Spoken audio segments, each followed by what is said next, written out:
जय गुरुदेव। एक बार अपनी सभा में मगध सम्राट बिंदुसार ने पूछा, देश की खाद्य समस्या को सुलझाने के लिए सबसे सस्ती वस्तु क्या है? मंत्रिपरिषद तथा अन्य सदस्य सोच में पड़ गए।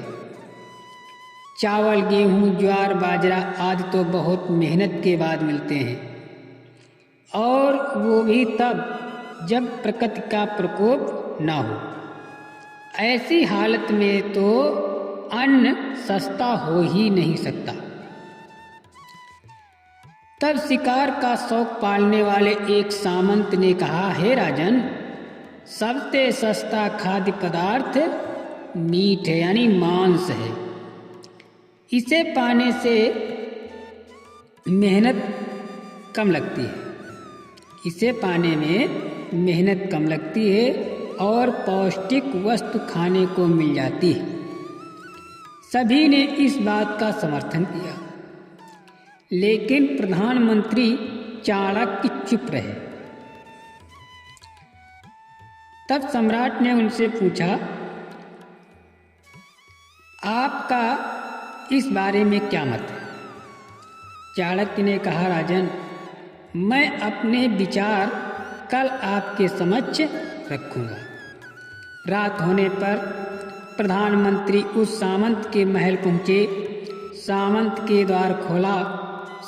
ने द्वार खोला।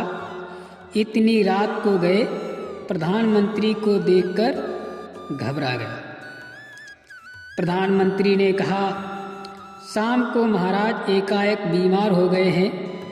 राजवैद्य ने कहा है कि किसी बड़े आदमी के हृदय का 2 तोला मांस मिल जाए तो राजा के प्राण बच सकते हैं। इसलिए मैं आपके पास आपके हृदय का सिर्फ 2 तोला मांस लेने आया हूँ। इसके लिए आप 1 लाख स्वर्ण मुद्राएं ले लें। यह सुनते ही सामंत के चेहरे का रंग उड़ गया। उसने प्रधानमंत्री के पैर पकड़कर माफी मांगी और उल्टे 1 लाख स्वर्ण मुद्राएं देकर कहा कि हे, इस धन से वो किसी और सामंत के हृदय का मांस खरीद ले। उस सामंत ने चाणक्य जी से कहा कि हुजूर, 1 लाख स्वर्ण मुद्राएं आप दे रहे हैं। अरे 1 लाख स्वर्ण मुद्राएं हमसे ले लो और किसी और का हृदय का मांस खरीद लो।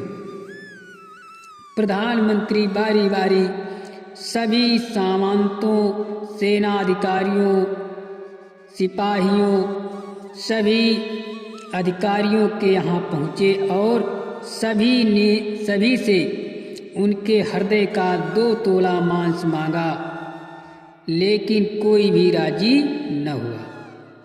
उल्टे सभी ने अपने बचाव के लिए प्रधानमंत्री को 1 लाख, 2 लाख, 5 लाख तक स्वर्ण मुद्राएं दे दी। इस प्रकार करीब 2 करोड़ स्वर्ण मुद्राओं का संग्रह कर प्रधानमंत्री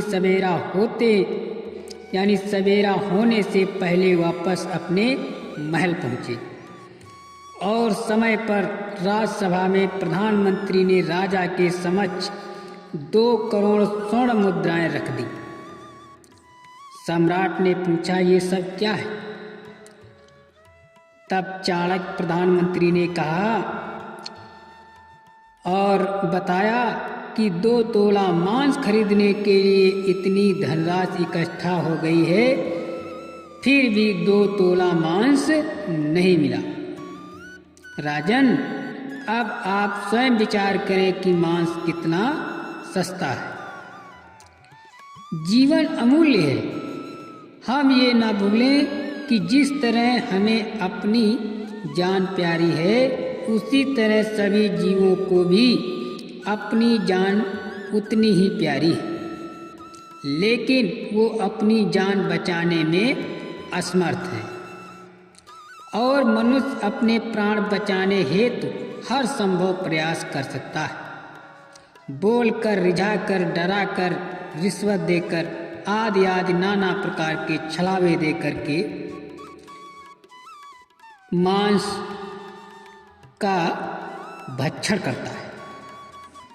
पशु ना बोल सकते हैं, ना ही अपनी व्यथा बता सकते हैं, तो क्या बस इसी कारण उनसे जीने का अधिकार छीन लिया जाए? शुद्ध आहार शाकाहार, मानव आहार शाकाहार, आज ही मांस खाना छोड़ें। अगर ऐसा नहीं करते हैं तो आगे आने वाली तकलीफ़ों में आपकी बचत नहीं हो सकती, ऐसा महापुरुषों का कहना है। बाबा जी का कहना है शाकाहारी रहना है। जय गुरुदेव।